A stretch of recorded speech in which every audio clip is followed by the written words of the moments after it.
ang DCXL 558 Radyo Trabaho, ang inyong gabay sa hanap buhay.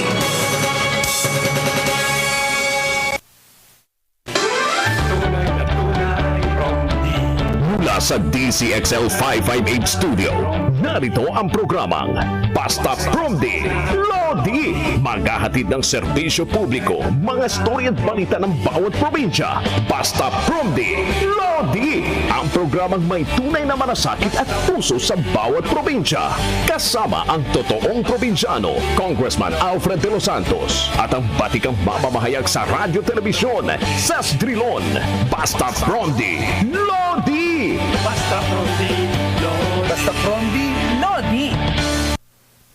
Isang mapagpalang Biyernes, Pilipinas. Sa ngalan ng tinig sa Kongreso at totoong Promdi na si Alfred de los Santos, kami po ang inyong mga tagapaghatid ng purong serbisyo publiko sa barangay man, lungsod o kanayunan. Ako po ang inyong kakampi, Ces Orenia Drilon. Ako naman po ay yung sandigan, si Jude Bacalso. Magkatuwang nating abutin ang ating pangarap tungo sa magandang bukas. Happy Matching tayo ngayon, ha? Oo nga, hindi. Hapon na palaging black, ngayon naman, nako, it's the pink of health. We're in the pink of health on a Friday. Tama, tama. Napapakinggan na rin po ang Basta Promdi Lodi sa Cebu, Southern Leyte, Bohol at Negros Occidental sa pamamagitan ng DYRB Cebu 540 kHz. Nasa Tirad Pass TV and radyo din tayo sa Ilocos DXRD Davao at Infinite Radio sa Calbayog City. Napapakinggan at napapanood din tayo sa radyo DWNX FM sa Naga at TV Veritas sa Albay. Mga kapromdi, nasa FMR Baguio 94.3 din tayo at nasa DYDM Isabela, DXCO Cagayan de Oro at Magic 103 Zamboanga rin tayo at sa Facebook page at YouTube channel ng Regional News Group Luzon. Nakakapagod basahin, Jude, sa dami ng lugar na naabot natin. Oo. Pero dadami pa yan, Ces. Oo, syempre. Talagang nais nating maabot ang lahat kung pwede, ang kasuluk-sulukan ng Pilipinas. At kung kayo po ay may problema sa inyong barangay, munisipyo, syudad o probinsya, mag-text o tumawag lang po sa aming hotlines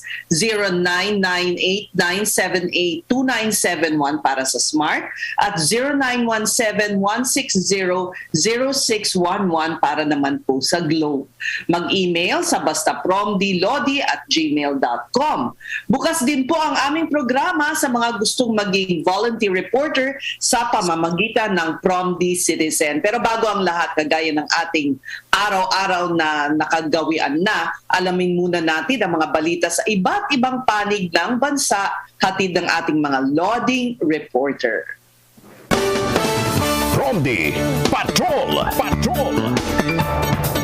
Ang bahaging ito ay hatid sa inyo ng Top Asia Corporation, pioneer importer of particle boards, medium density boards, at melamine face chipboards. Proud partner of leading furniture contractors in the construction industry. Basta't the best laminated boards, dun ka sa subok na. Top Asia. For more details, please call 8294-3144 or 8294-3188. You may also visit www.topasia.com.ph. Alright, simulan natin. Kung kayo ay may agam-agam pa sa pagbabakuna at nakatira sa Bataan, naku, may good news ako sa inyo. Dahil ang mga magpapabakuna sa National Vaccination Days sa Bataan ay tatanggap ng 5 kilong bigas. Mula kay, hindi mula kay Mike Sigaral. Narito ang ulat ni Radyoman Mike Sigaral ng RMN Bataan. Makikisa ang 11 bayan at isang lungsod sa Bataan sa ilulunsad na Bayanihan Bakunahan o VAX as One ng Pamahalaang Nasyonal sa ika-29 ng Nobyembre hanggang unang araw ng Disyembre ng taong ito. Sa panayam ng RMN News kay Bataan Governor Abet Garcia, anya bilang maaga pamasko ay bibigay ng tigli 5 kilong bigas ang bawat magpapabakuna para lalong maingganyo ang mga Bataenyong hindi pa nababakunahan na magtungo sa 29 na vaccination areas at magpabakuna na. Sa latest tally ng Provincial Health Office ay umabot na sa 779,894 ang COVID-19 vaccine na naiturok sa mga Bataenyo, 342,105 ang fully vaccinated at 437,789 dito ang naturukan na ng first dose. Mula sa Central Luzon, ako si Mike Sigaral, nag-uulat para sa Basta Promdi, Lodi. Kinabahan naman si Mike pag nakinig yung kanina. Siya magbabayad, Mike. Yes. Pasensya ka na, Mike. Pero pwede din kung gusto mong dumagdag sa ibibigay na bigas sa kanila. Ito naman, good news.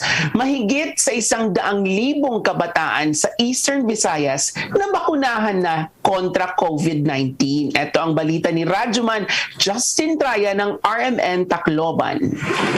Mahigit 100,000 ng mga kabataan na 12 hanggang 17 taong gulang sa Eastern Visayas ang nabakunahan laban sa COVID-19. Ito ay ayon kay DOH Eastern Visayas Information Officer Jeline Malibago. Ito ay sa patuloy na pediatric vaccination ng mga local government units sa buong rehiyon. Target ng DOH 8 na malagdagan pa ang bilang ng mga mababakunahan sa darating na November 29 hanggang sa December 1 sa gaganaping National Vaccination Days.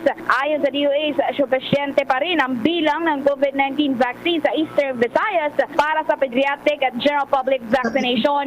Sa ngayon, as of November 23, aabot na sa 4,214,410 ang natanggap na bakuna ng rehiyon, kung saan 2,693,056 na ang nabakunahan. Mula sa Tacloban City, ako si Justin Traya, nag-uulat para sa Basta Promdi, Lodi. Salamat, Justine. Samantala sa Cagayan de Oro naman ang pagbibigay ng COVID-19 booster shot para sa A1 category. A1 meaning health workers ito, no? Jude, kasama rin ba ang may comorbidity na Comorbidities, yes. Sinimulan na po yan sa Cagayan de Oro. Narito ang ulat ni Radyoman Analisa Reyes ng RMN Cagayan de Oro. Sinimula na ng lokal na pamahalaan ng Cagayan de Oro ang pagbibigay ng booster shot para sa A1 category o mga medical health frontliners ng GR Borja General Hospital o GRBGH. Mismong si DOH Regional Director Jose Liacuna Jr., Assistant Regional Director Emilieta Gamulo at Dr. William Bernardo, Acting City Health Officers ang dumalo sa nasabing aktibidad. Kabilang sa unang nakatanggap ng booster shot si GRBGH Chief of Hospital Dr. Ramon Moreno, Dr. Chodoro Yu Jr. ng City Health Office at ang mga medical doctors and nurses ng GRBGH. Mula sa Cagayan de Oro City, ako si Annalisa Reyes, nag-uulat para sa Basta Promdi, Lodi. Sa Surigao del Norte naman, libreng bigas ulit ibibigay sa magpapabakuna sa 3 araw ng National Vaccination Day. Hindi siya magbibigay pero siya ang magbibigay ng balitang ito. Radyoman Jojo Ferrol ng RMN Surigao. Makakatanggap ng libreng bigas ang lahat ng magpapabakuna laban sa COVID-19 sa 3 araw na National Vaccination Day sa November 29, 30 at December 1 sa Surigao del Norte. Ito ang binigyang diin ng Vaccine Czar ng Surigao del Norte Vice Governor Jed Gokyangke. Tinukoy nito, bibigyan nila ng incentive ang mga magpapabakuna. Kasama na rin ang paglibot sa mga barangay at bayan ng Surigao del Norte sa mobile vaccination team para hindi na gumastos ng pamasahe ang mga magpapabakuna. Maliban dito, ang isang team ang maglibot rin sa Siargao, Surigao del Norte. Target sa 3 araw na aktibidad ang libu-libong individual na mabibigyan ng bakuna gaya ng Pfizer, Moderna, AstraZeneca at Sinovac. Mula sa Surigao City, ako si Jojo Ferrol, nag-uulat para sa Basta Promdi, Lodi. Thank you, Jojo. Sa Davao naman, nako, ipinagmamalaki nila ang isang Davaoenyo dahil siya ang numero 1 sa Civil Engineering Board exam. Narito ang ulat ni Radyoman Renz Barbarona ng RMN Davao.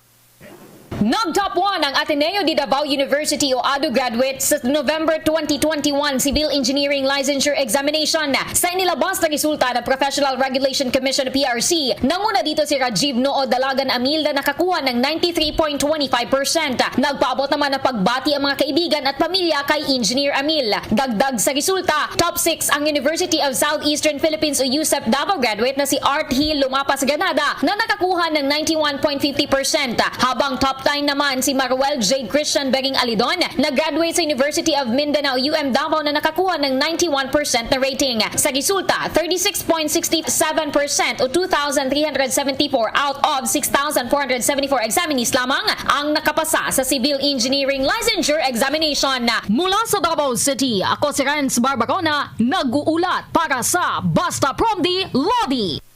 Ses, in fairness sa mga taga Davao, namamayagpag sa mga pagtatap. Naalala mo yun nung isang araw, in-interview natin yung tatlong magkakaibigan na nag-top sa medical licensure. Yung nag-top sa kanila, Davao din yun eh.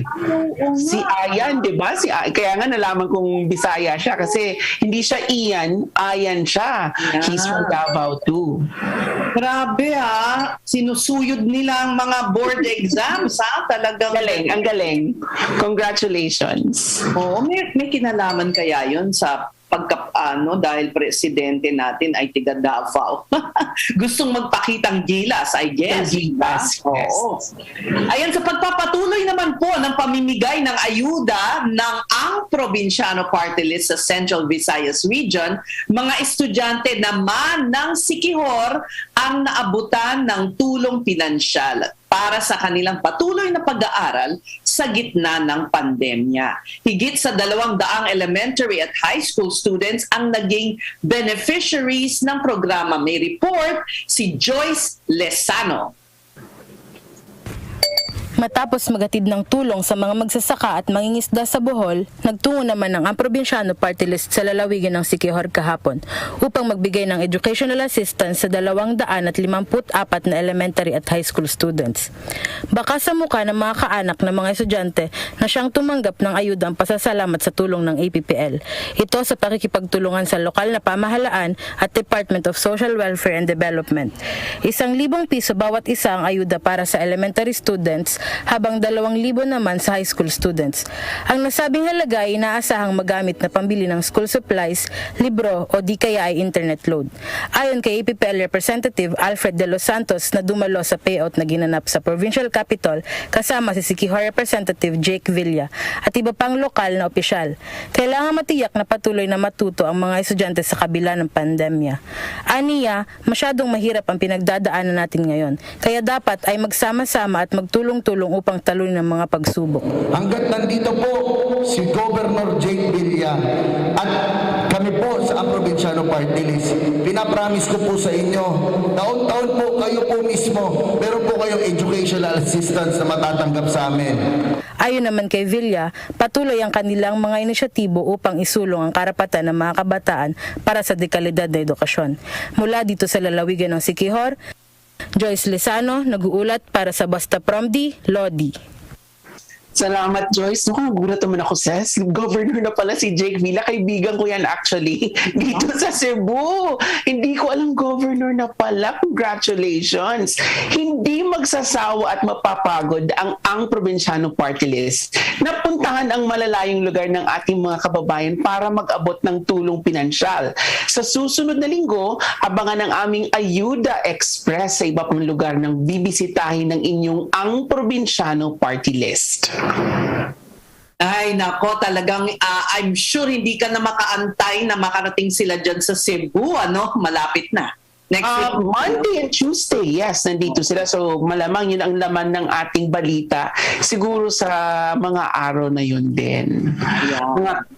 Mga kapronti. Okay. Oo, isang nakakabahalang balita. Sige, go ahead. Nakakabahala itong balitang to. Oo nga, mga kapronti, may bago pong variant ng COVID-19 sa bansang South Africa. Batay sa mga scientists, nakakabahala ang bagong variant na tinawag na, haba nito, Ses, B11529 dahil maraming itong mutation at sabi nila mas nakakahawa pa. Kaugnay niyan, nasa linya natin ang kalihim ng kagawaran ng kalusugan na si Secretary Francisco Duque. Secretary, magandang hapon po, si Jude Puoto at si Ces Trilon. Kamusta naman po at mapanganib po ba ang bagong variant na ito?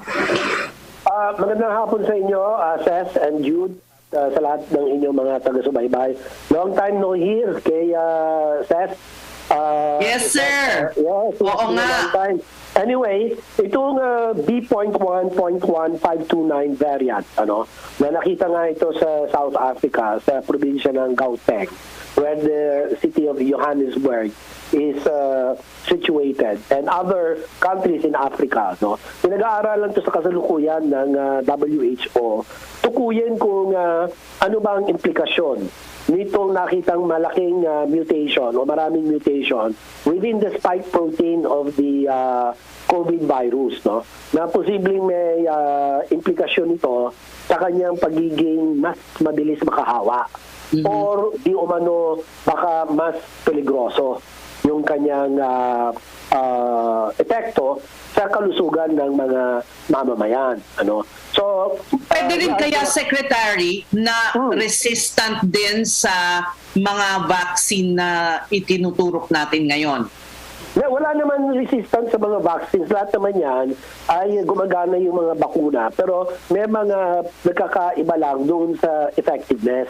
Pero hindi naman resistant na walang epekto na yung mga bakuna. Lahat ng bakuna, may mga epekto pa rin yan. In fact, ang WHO kanina inilabas din na ang bakuna can cut transmission by 40%, nitong sa Delta variant. Ngayon, ibig sabihin nun ay malaki pa rin ang porsyento na pwedeng makahawa kahit na bakunado ka. Pero pagdating sa pag-iwas sa severe to critical COVID cases or infection, pag-iwas sa hospitalization and death, mataas ang performance ng mga bakuna.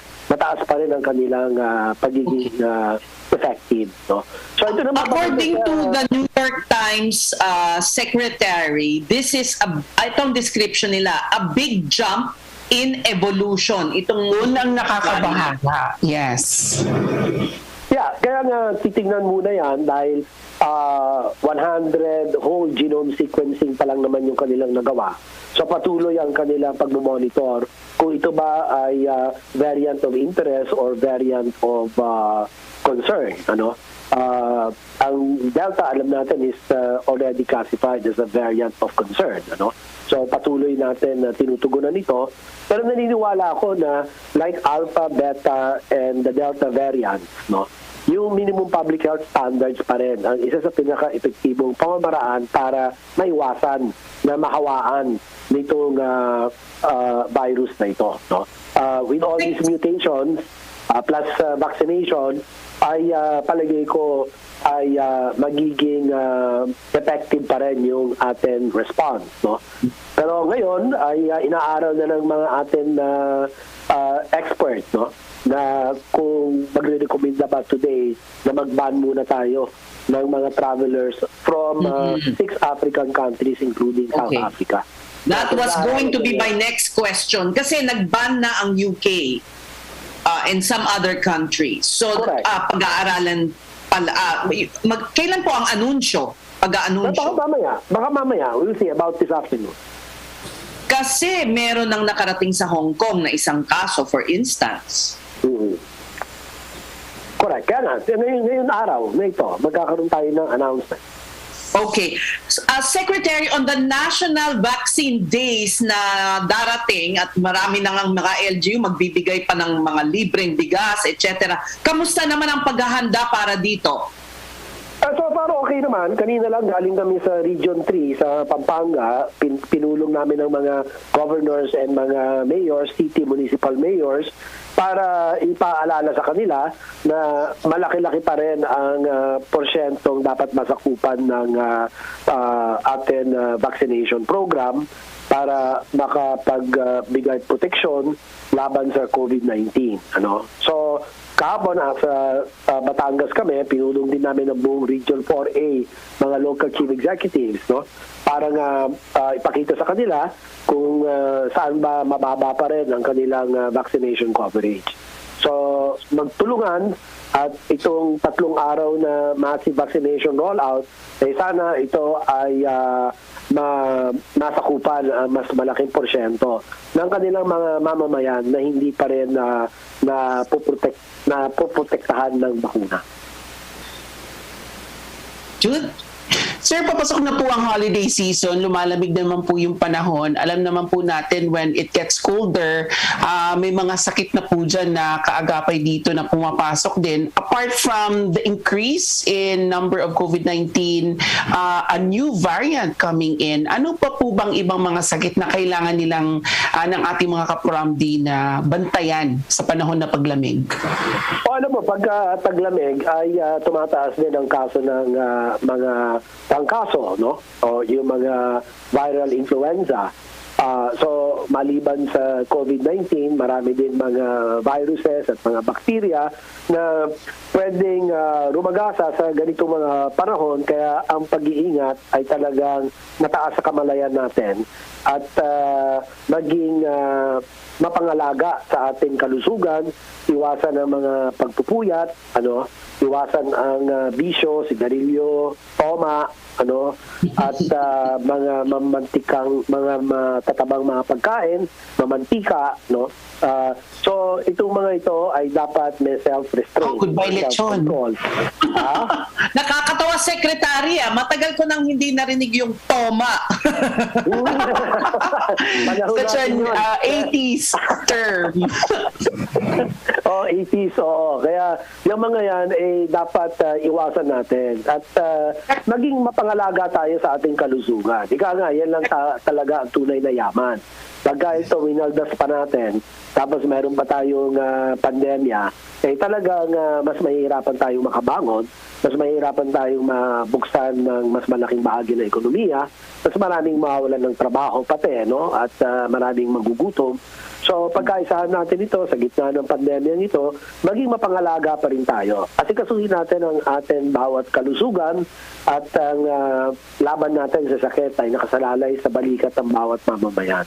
So, yung disiplinadong pagkain at pag-inom ng mga matatamis, yung mga yan. Moderation, Secretary. Moderation, or outright avoidance, no? Kasi alcohol, sinasabi nila, dati yung inom ka ng konting alcoholic beverage ay maganda raw. Pero ngayon, lumalabas, dumadami ang pag-aaral. Sinasabi, there is no safe amount of alcohol. No? Such a thing na sinasabi nila dahil nakaka-apekto rin sa puso kahit na paunti-unti, no? So, kailangan mag-exercise din yung pangasiwan ng stress, no? Personal stress, no? Stress from work at saka kung ano-ano pa at may COVID, syempre lumala yung stressors, no? Dumadami stressors. So, kailangan ay maging mapangalaga tayo. Secretary, are we nearing na alert level 1 na ba ang Metro Manila? Dahil sa araw-araw naming pag-uulat dito, marami na yung mga municipalities na may mga, or cities na may mga zero cases. Yes, oo.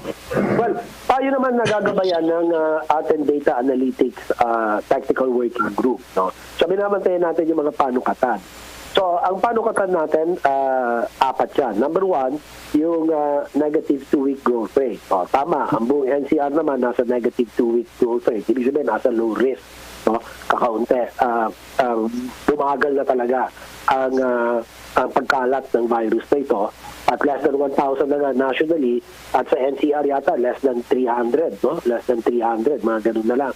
No? So, yung pangalawang panukatan natin, yung average daily attack rate per 100,000 population. Asa 1.55 tayo sa buong Pilipinas, nasa halos low risk na rin, pero strictly, nasa moderate risk pa rin siya. Pero kung ibabangga mo naman to sa healthcare utilization rate at saka sa ICU utilization rate, na parehong less than 50%, nasa low risk. So kaya nga nagbaba tayo sa alert level 2. Ngayon, tanong, kung magiging alert level 1, tingnan natin kung bababa ang kaso to 500 or below. Baka mas malakas ang tsansa na pwedeng mag-de-escalate to alert level 1. Pero antayin natin ang rekomendasyon ng data analytics, no? At saka ang faster group ng IATF at saka ng DOH. So, Secretary, saan ang tungo nyo ngayon? Ako ay dito na sa DOH, may pagpulong lang ako sa UK Ambassador dahil sa kanilang donasyon na 5.2 million doses of AstraZeneca. Okay. Nakasalamatan ko sila, magpupulong kami at pag-usapan kung ano pang tulong pwede maibigay ng Inglaterra. At isa pa sigurong tanong ng marami ay, kailan kaya aabot na sa A2, A3 yung mga pwedeng mag-booster shots? Anong mga buwan kaya? By December, maaari na po bang? Tingnan natin, hopefully by December, baka pwede na natin mapalawig, makasama ang booster naman ngayon okay na sa A2 and A3. Tumatakbo na yan. In fact, masaksihan namin kapon sa Batangas at kanina sa Pampanga, nilunsad yung booster dosing for A2 and A3.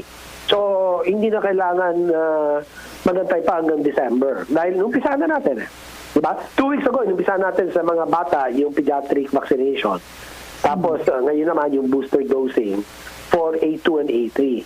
So, senior citizens at saka ang atin individuals with comorbidities. Or A4?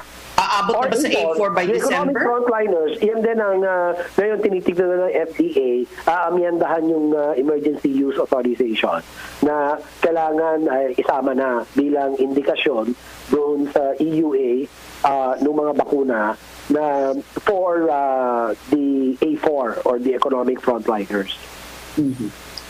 All right, Secretary, looks like a busy day ahead. Busy afternoon, Ses, bago natin pakawalan si Secretary, turuan ko lang siya ng bagong term. Secretary, hindi na po toma ang tawag dyan. Ang tawag ng mga millennials natin ay shots. Shots ang tawag. Oo, umiwas ay sa shots. Shots na tawag. Oo, shots. Pero huwag tayong umiwas sa vaccination shots. Di ba po, Secretary? That is a good job. Umiwas sa alcohol shots pero huwag umiwas sa bakuna shots. Tama. Pwede campaign yun. Nako. Panghuling mensahe na lang po, Secretary, bago po kayo tumungo sa inyong mga appointments. Yes. Hello. Panghuling mensahe po sa mga nakikinig at nanonood sa atin. Ako po'y nakikiusap sa ating po mga kababayan na magpabakuna po tayo. Malaki pa po ang porsyento ng ating populasyon na hindi pa po nababakunahan. At ako po'y nananawagan, nakikiusap na dumalo po kayo sa ating mga vaccination sites na kung saan nagkakaroon po ng massive national vaccination activities, no? Itong November 29, 30 and December 1. Huwag po natin pakawalan ang oportunidad o pagkakataong ito na matulungan tayo at magkaroon tayo ng taglay na proteksyon ng mga bakunang ito na lahat naman po ay ligtas, de kalidad at ito po ay libre. At ito po ay ang pag-uutos ng atin Pangulong Rodrigo Roa Duterte na talagang palawigin sa lalong madaling panahon ang ating vaccination coverage, no? At sana maabot na natin ang 70% ng ating population o hanggang 90% kung kakayanin pa, no? Lahatin na natin, walang maiiwan. Pero hindi lang po ang sagot sa problema ng pandemya ang bakuna. Ang isa pang napakamahalaga na hindi po natin pwedeng pagkaluwagan, Hindi natin pwedeng luwagan. Yung talima sa minimum public health standard. Face mask, face shield sa close spaces, crowded areas, sa close contact settings, at saka ang social distancing at saka paggamit ng mga hand sanitizers. Kahit na ano pang variant ang dumating, yan pa din po ang may taglay na proteksyon na effective. Yun lang po. Maraming salamat. Maraming salamat, Health Secretary Francisco Duque. Ayan, ang dami nating nalaman kay Secretary.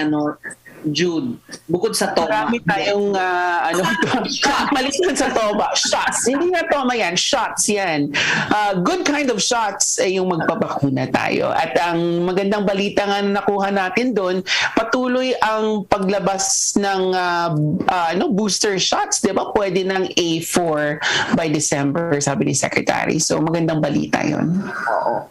Alam nyo, mga kapromdi, unti-unti na ngang nanunumbalik ang sigla ng ekonomiya ng bansa. Siyempre, kaakibat ng pagbabalik ng ilang mga establishmento, negosyo, trabaho at pasyalan, balik traffic na rin ang ating lalo na ngayong holiday season. Nakakatakot umalis ngayon, Biyernes, nako. Especially during the weekend, palapit ng weekend, at says bukod sa inaabangang holiday break, papalapit na rin tayo sa election season. Naku, huwag natin kalimutan yon. Kaya inaasahan sa mga susunod na linggo o buwan, makakakita na naman tayo ng mga campaign posters sa mga lansangan pa rin. Ay, ang mga billboard, naglalakihan. Diyan ba sa Cebu may mga billboards? Marami na, yes. Nagkalat na sa daan. Makikita na natin yung mga pagmumukha ng mga tatakbo ng mga posisyon. So yes, they're all over the city. Sa aming pagbabalik, tatalakayin natin ang mga bagong patakaran sa lansangan para iwas trapiko. Balik number coding scheme na nga ba? At ang iba pang mga issue sasagutin ng MMDA sa pagbabalik ng Basta Promdi Lodi. Ang programang may tunay na malasakit at puso sa bawat probinsya. Basta Promdi Lodi! Sugar, creamer, coffee. Sugar, creamer, coffee. Bored at home? Counting 3-in-1s. Count 3 sets of Warrior 3 pose. 8, 9, 10. Maintain your yoga fitness even while on lockdown. Feel the surge at home. Work out with our celebrity coaches and join your favorite classes like yoga, high-intensity interval training, Zumba, and more. For more information, check out our Facebook page, Surge Lifestyle PH. I feel the surge at home. Ang bahaging ito ay hatid sa inyo ng Alphard Primecon Construction. Hanap po ba ay dekalidad na pabahay, kalsada o anumang infrastruktura? Sa Alphard, siguradong dekalidad ang kagamitan at serbisyo. Alphard Primecon Construction. Kaagapay sa dekalidad na pag-asenso. Atin to! Malayo na rin ang ating narating sa pagpapagaling ng bayan. Huwag natin hayaang masayang, ituloy ang laban. Tapang at malasakit, malalapitan kahit anong oras pa. Kami inyong maaasahan, tapang at malasakit, sa amin kayo kumapit, si Bongo at ang Pangulo. Kami ni Pangulong Duterte, patuloy po kaming magsiservisyo sa inyo. Dahil para po sa amin, ang serbisyo po sa tao ay serbisyo sa Diyos. Ating itutuloy ang pagbabago. Basta Promdi Lodi, ang probinsyano, ang probinsyano, ang probinsyano party list. Probinsyano'y boses mo, Promdi para sa tao. Marami siyang tinutulungan, handa kang ipaglaban, wala siyang uurungan, tunay na kaibigan. Ang probinsyano, yan ang boses ng Pilipino. Ang probinsyano ay luzon. Basta Promdi Lodi, ang probinsyano, ang probinsyano, ang probinsyano party list. Basta Promdi Lodi, ang probinsyano, ang probinsyano, ang probinsyano party list.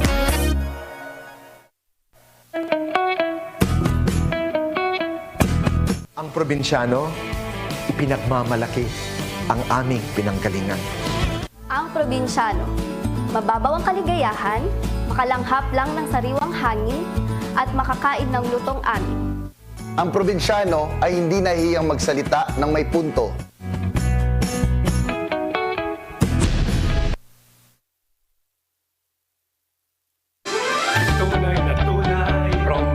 Ang programang may tunay na malasakit at puso sa bawat probinsya. Basta Promdi Lodi!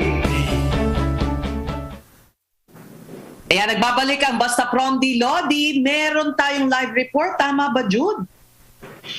Oh, teka. Nagulat ako doon Meron ba or... Etong... yes. Meron. Oo. Sorry. Radyoman Dose Noel Talakay. May Hall of Fame Award ng PCOO. Etong balita, teka lang tama ba? Ito ang balita ni Radyoman Dose Noel Talakay. Panoorin po natin to. Ginawara ng Freedom of Information FOI Hall of Fame Award para sa taong 2021 ang Metropolitan Manila Development Authority o MMDA ng Presidential Commission Operation Office o PCOO. Tinanggap ni MMDA Chairman Benhur Abalos ang nasabing award na ginawa kahapon sa isang malaking hotel sa Cebu City. Ayon sa talumpati ni Abalos, ang nasabing award ay isang patibayan ng ahensya ng commitment nito sa pagbibigay ng tama at napapanong impormasyon sa publiko. Maliban dito, ginawaran din ito ng top performing at requested agency ng magkasunod na taon sa loob ng 4 na taon. Ng FOI Award ay isang taon ng event ng PCOO na may layuning kilalanin ang mga kontribusyon ng mga ahensya ng gobyerno kaugnay sa pagsunod at pagpapatupad ng mga batas na nakapaloob sa FOI. Ako sa Radyo Mandose Noel Talakay nagbabalita para sa Basta Promdi Lodi. Okay, maraming salamat, Noel. Tamang-tama sa topic natin, kasi katatanggap lang nila pala ng award. Pasensya, nagulat ako doon. Hindi ko nakita. Hindi ako mabilis. Ayan, sana award-winning din ang kanilang pag-handle nitong pagdagsa ng mga sasakyan sa lansangan. Iminumungkahi po ng Metro Manila Development Authority na ibalik na ang number coding scheme. Sa kanilang tingin, aabot kasi sa higit 400,000 sasakyan ang bumabagta sa ating mga lansangan kada araw at posible pang lumaki ito sa pagsapit ng holiday season. Nakatakda raw na ipresenta ng MMDA sa Metro Manila Mayors ang isinagawang pag-aaral ng kanilang Technical Traffic Division para sa muling pagpapatupad ng number coding. Okay, at makakasama natin si MMDA General Manager Attorney Romando Artes para ipaliwanag sa atin ang kanilang mungkahi sa Metro Manila Mayors. Good afternoon po Attorney. Good afternoon sa iyo, Mrs. at si Miss Jude at sa inyong mga tagapakinig. Ito bang mga number coding buong araw po, sir, ang inyong ipapatupad? Natural naman, Parang sayang kung... Actually, nag-meeting na ang Metro Manila Council at nag-present ang MMDA ng iba't ibang options or suggestion regarding sa pagbabalik ng number coding scheme base sa datos na hawak or nakakalap ng aming Traffic Engineering Center. Mamaya, within the day, we'll be presenting yung napag-usapan na scheme.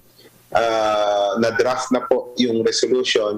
Unfortunately, I cannot, as a matter of protocol, Miss Jude, hindi po pwedeng i-divulge kasi ang usapan po namin sa Metro Manila Council until such time na mapirmahan po yan ng lahat ng mayors ay hindi muna po namin i-announce so as not to preempt po. Yeah, we don't wanna preempt them naman. Yes po. Ay, nakakainis naman. Ganun Hindi, we understand. Of course, we understand. But you can see na talagang is it balik pre-pandemic levels na ba ang traffic? Hindi pa naman po, pero may mga specific oras po na talagang bumibigat na ang daloy ng traffic ko, lalong-lalo na po between 5 to 8 o'clock in the evening. Yun po yung talagang balik na po sa pre-pandemic level. That's why talaga pong kailangan na pong ibalik yung number coding scheme natin dito sa Kamaynilaan. Okay. And the penalties, if ever, will be the same naman. The same po naman. Para lang ma-refresh dahil alam nyo, matagal tayong nasanay na walang number coding. So ano po ba ang mga penalty? Sa akin po pagkakatanda, although I'll confirm it with the Traffic Engineering Center natin, ito po ay 500 per violation po. So, yan naman po ay makukuha hindi lang po ng enforcers natin sa ground, kundi pati na rin po ng ating no contact apprehension po through CCTVs. At least parang natatrack na, hindi na yung parang kailangan habulin ka anong traffic enforcer, although meron ding on the ground. Yes po. Pero doon po sa mga major roads na meron po tayong CCTVs, huli na lang po sila under no contact apprehension para naman po hindi rin po makasagabal sa traffic. Kasi alam naman po natin pag nanguhuli, paparahin po yan, patatabihin. So nakakakain pa po ng mga lanes. So as much as possible, huli na lang po natin sila under no contact apprehension. Jude? Attorney, may iba naman tayo, not traffic related, pero sa election season na papalapit, may mga patakaran na rin po ba kayo na sa pagkakabit ng mga campaign posters, etc.? May parusa na ho ba para sa mga lumamag dito? Actually po, ang campaign posters po, ang nagre-regulate po niyan ay COMELEC. Pero as usual, normally naman po, sinisik ng COMELEC ang aming tulong para alisin po yung mga posters ng mga kandidato na wala sa tamang lugar. Kasi po, ang COMELEC will designate common poster areas kung saan lang po pwedeng maglagay ng posters ang mga kandidato. So outside of that, normally po nagre-request ang COMELEC para tulungan namin sila na magtanggal po itong mga posters na illegal po ang pinagkakalagyan. Attorney, what you told us earlier na yung 5 to 8 ay already pre-pandemic levels na yung traffic, yung pauwi, I suppose, no? Ang mga northbound, normally northbound. Northbound usually more than southbound? Both po, pero mas maski po ang northbound kasi po yung mga galing Makati, galing Ortigas na pauwi ng norte na nag-opisina, halos sabay-sabay po silang lumalabas. Pero yung morning rush, hindi pa po pre-pandemic levels, yung sa umaga? Hindi pa po. Moderate pa po ang traffic natin sa umaga. Okay. Why is that? It's like, what would account for that? Siguro po dahil hindi pa naman po lahat ng establishmento ay bukas. Marami pa rin po sigurong nagwo-work from home.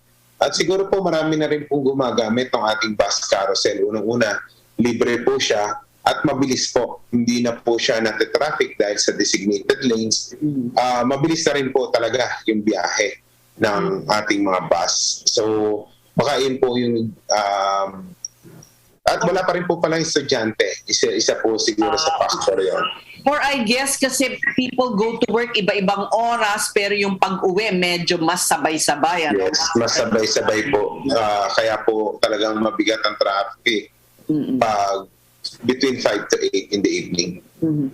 Ano po ba ang mga ginagawa pa ninyong, yung hindi kasama sa announcement na ayaw nyong i-preempt, but other things that you can announce to us, yung mga Christmas, what to look out for ngayong Christmas season in terms of maybe rerouting or times that you should go out, dahil ang alam ko, i-adjust nyo yung mall hours, di ba po? Aside po from adjusting the mall hours at bawal po ang sale between Monday to Friday except holidays, ay nilinis na naman po natin yung mga mabuhay lanes natin. Ito po yung mga alternate routes na pwedeng daanan ng mga sasakyan para hindi po sila nagkukumpol-kumpol dito sa EDSA or sa C5. So yan po ay patuloy natin binabantayan laban sa obstruction. Tapos po, marami rin po nagpa-park or nagtitinda or mga basura. Minsan, ilalagay sa mga kalsadang ito. So, araw-araw po natin yung binabantayan, nililinis at inaalis po ang anumang obstruction. So, malaking tutulong po yan, Ses. Yeah. Yes. At mag-shopping na lang kayo sa gabi, ganun. Diba? Opo, para hindi po sabay-sabay. Kaya nga po rin ni-request natin sa mga malls na extend na po yung oras sa gabi para nang sa gayon ay may mapag-stayan po yung ating mga kababayan habang nagpapalipas ng traffic. Right. At good for the economy too. For stimulus. Buhayin muli ang ekonomiya, tama. Opo, ayon naman po sa ulat ng NEDA, nung last meeting po namin, medyo bumabalik na po at around 80% yung ng pre-pandemic level yung mga foot traffic sa mall. So, kailangan lang po talaga mag-ingat pa rin para nang sa gayon hindi po bumalik tayo sa dating level ng positivity ng COVID. Kamakailan ng CES, di ba? Nagbukas na rin ng mga sinihan. So it's also a good alternative para pagpalipas ng panahon ng ating mga kapromdi. Oo, para hindi ka matraffic. Binuksan na po ang ating mga sinihan at yung pong ating Metro Manila Film Festival, we expect po na ipapalabas sa mga sinihan po. Ayan! Tuloy na tuloy na po. That's good news. Ang isa pang bago po, before we let you go, sir, so pirma na lang ang iniintay ng mga mayors, but you will announce this new scheme or the return of the number coding scheme this afternoon or at the end of the day? Maybe tomorrow morning siguro po. Si Chairman po will be announcing yung number coding scheme as soon as ma-sign po ng lahat ng mayors. But it was already voted upon, napagkasunduan na po. It's just that, syempre po, minsan kasi may fine-tune po tayo na mga provisions. Kaya po, mahirap pong i-announce tulad po ng isang beses. May mga last-minute changes po na inirekomenda yung ating ilang mayors na valid naman po. Kaya po pinalitan muna. Mahirap po kasi pag na-i-announce na tapos biglang may changes, magdudulot po ng kalituhan at kami po ang babatikusin, sasabihin pabago-bago po kami ng polisiya. Kaya po iniiwasan namin yung ganung pangyayari. Okay, we understand. Kahit gusto naming makascoop dito ni June. Oo nga eh. Sabihin ko mali sana, tulad ng attorney, I wanted to trick you, pero tama, ninuho kayo, no? Baka kayo you can trick attorney. Mahirap po kasi, baka po ako mabash ng ating mga kababayan pag nagkamali po ako ng announcement. I was hoping dire-diretso sa tinanong ko paano yung mga pina-fine-tune eh. Now, tapos na ang maliligayang araw nyo nang lumalabas ng walang pake sa license plate ending. At walang traffic. Palapit na. Ito naman po para naman po sa ating mga kababayan kasi kung at least magbawas po tayo ng konti na sasakyan, maghintay ng tamang paglabas para po sa mas nakakarami kasi mas marami po makakauwi na maaga kung maglalagay po tayo ng numbers coding scheme kisa sama-sama po na maipit sa traffic lahat. Yes, it's for the greater good. Ayan. So we thank you so much, Attorney Romando Artes, MMDA General Manager. Marami pong salamat. Maraming salamat po. Maraming salamat po, Mrs. and Miss Jude. Ingat po kayo. Kayo din po. Mutikan ko ng tanungin si attorney. Tulad ng ang fina-fine-tune you, attorney. I don't want to get him into trouble. Eto naman mga kapromdi, abangan mamaya from the streets of Liliw, Laguna. Paano kaya nagawang mamayagpag ng handmade abacus sandals sa iba't ibang panig ng bansa at maging sa buong mundo? Ang Promdi Lodi kwentong yan sa pagbabalik ng Basta Promdi Lodi. Ang programang may tunay na malasakit at puso sa bawat probinsya. Basta Promdi Lodi! Sugar, creamer, coffee, sugar, creamer, coffee. Bored at home? Counting 3-in-1s. Count 3 sets of Warrior 3 pose. 8, 9, 10. Maintain your yoga fitness even while on lockdown. Feel the surge at home. Work out with our celebrity coaches and join your favorite classes like yoga, high-intensity interval training, Zumba, and more. For more information, check out our Facebook page, Surge Lifestyle PH. I feel the surge at home. Ang programang ito ay hatid sa inyo ng Macapa Corporation. Isa sa mga nangunguna sa industriya ng construction at nakilala dahil sa dekalidad ng mga proyekto nito tulad ng paggawa ng mga tulay, kalsada, dike at marami pang iba. Simula 2001, ang Macapa Corporation ay katuwang nyo sa pagpanday ng inyong bisyon at pangangailangan. Bong, yung naumpisahan ko, tapusin mo. Mga bagong highway, tulay, tren, dapat ma-enjoy na kaagad ng mga tao yan. Kailangan lahat bakunado at laging may ayuda pag kailangan. Huwag dapat makabalik ang mga drug lords para ligtas ang pamilya. Yung ginawa mong malasakit centers, maganda yan. Padamihin mo pa. Magkasama tayo. Tayo ang nagsimula. Tuloy-tuloy lang, Bong. Basta from the Lodi, ang probinsyano, ang probinsyano, ang probinsyano party list. Probinsyano'y boses mo. From the para sa tao. Marami siyang tinutulungan, handa kang ipaglaban, wala siyang uurungan, tunay na kaibigan. Ang probinsyano, yan ang boses ng Pilipino. Ang probinsyano ay lagot. Basta from the Lodi, ang probinsyano, ang probinsyano, ang probinsyano party list. Basta from the Lodi, ang probinsyano, ang probinsyano, ang probinsyano party list. Ang probinsyano, pag umasinso sa bilay, simpleng hinahanap na kalikatan. Ang probinsyano ay halabang pasensya. Iyuta o haraman instant sa probinsya. Ang probinsyano di rin naaawod nga magyakan nga may punto. Ang probinsyano, nagmamata sa tigaok san manok, hasta san mga huni san tamsi. Ang probinsyano, halaba iton pasensya. Kay waray man instant ha probinsya. Ang probinsyano ay laging proud sa aming pinanggalingan. Ang probinsyano ay hindi nahihiyang magsalita ng may punto. Ang probinsyano ay likas na matulungin.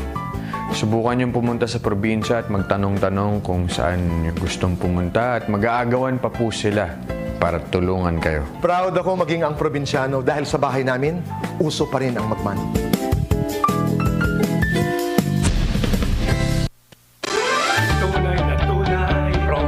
Ang programang may tunay na malasakit at puso sa bawat probinsya. Basta Prondi Lodi! Ayan.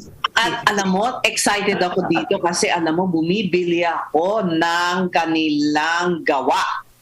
Ayan, ang kakayahan sa paggawa ng sandalya, minana ni Neftali sa kanyang mga lolo't lola na unan ng negosyo ang paggawa ng sapatos. Pero ang sinimulan niyang simpleng negosyo, hindi niya inakalang aabot sa big-time business opportunity.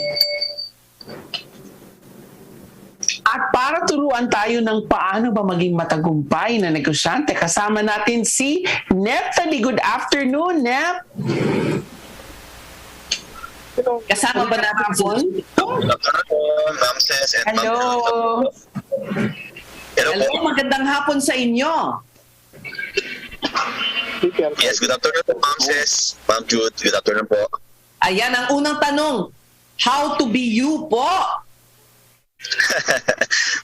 Actually kami naman po ma'am ay nag-start naman po talaga na sa tulong din naman po ng mga parents at saka ng support ng government na agencies natin ng DTI. So doon po kami talaga nag-start na maganda po yung takbo ng business sa tulong po nila, ma'am. Alam nyo, ang Liliw, talagang kilala na yan talaga sa industriya ng paggawa ng sapatos, tsinelas, sandalyas. Pero ano ang sikreto na kayo ay angat sa iba. Kumbaga, nakarating na ako dyan ilang beses, yung chef pupunta sa mga tindahan, parang kakaiba yung inyo eh. Paano nagawa yun? Yes, ma'am. Bali, ma'am, nag-ano po kasi kami lagi na, nag-attend kami lagi ng mga researching, tsaka training po sa DTI, na tagang yun po laging malaking tulong po sa business po namin mag-asawa. So, lagi namin ginagawa na kakaiba yung amin kasi pag po kasi pare-pareho po kami ng paninda po sa DTI. So, mangyayari po parang wala na pong special sa amin.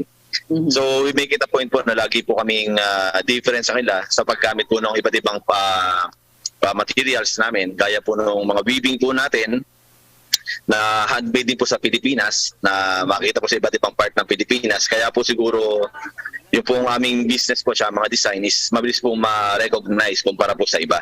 Kasi pag nakita po nyo yung particular na materials at saka design, alam nyo po agad na just footwear po agad yun, ma'am. May tanong ako, anong magandang markets natin worldwide and also in the Philippines? Kasi nakikita nyo na ang mga datos ngayon kung saan siya mabenta. Where in the Philippines and where in the world are your Abaca slippers very popular? Yes, Ma'am Jude. No? Bali kami, ma'am, nag-export po kami sa Japan. Doon po taga kami malakas na mag-export. Wow. So since siguro po, ma'am, ang Japan po hindi po siya ganun kalamig, kaya maganda po yung market po natin doon sa Taiwan, ma'am. Locally naman, ma'am, masabi ko, ma'am, parang buong Pilipinas naman po, ma'am, na re-recognize mo po yung mga gawa namin. So I think sa local, okay din po kami, ma'am. Wala pa kaming mga litratong makikita ng inyong mga gawa. Bakit? Pakasuot mo ngayon. Pakasuot ni Nep ngayon. Actually, ma'am, dito kami sa Rockwell ngayon kaso ma'am, maingay po doon sa pwesto namin. Kaya pumasok po ako. Okay. Ayun, nakikita na natin. Screen na natin. Nako, congratulations, Nep, at pagpatuloy nyo yung negosyong yan. Sana lumago pa yan. Ang ganda ng mga ng tsinelas nga. I was thinking, simpleng-simple, but these are in fact very Japanese in aesthetic and very Taiwan nga. Ang ganda. Ang isang gusto kong itanong, what prevents naman, kasi syempre gagayahin yung mga disenyo nyo. So, okay lang. Ang copying. Tama. Before we let you go. Actually, ma'am, normal po yan sa business, ma'am. So, every time na may kokopya po ng mga design namin, we make it a point, ma'am, na mayroon po kaming bagong design na ilalabas na mas competitive pa sa nakopya nila. Unahan na. Okay. Punta dyan sa Rakta. Malapit lang sa'yo, Ses. Bilan mo ako. I'm size, chichismis ko ba? Size 12.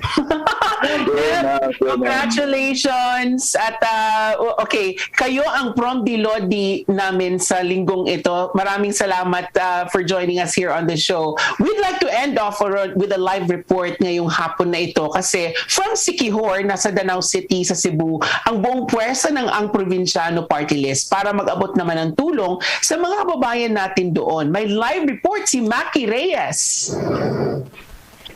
Kaninang umaga, binisita ng Ang Probinsyano Party List ang mga candle makers at vendors ng Danau City dito sa probinsya ng Cebu.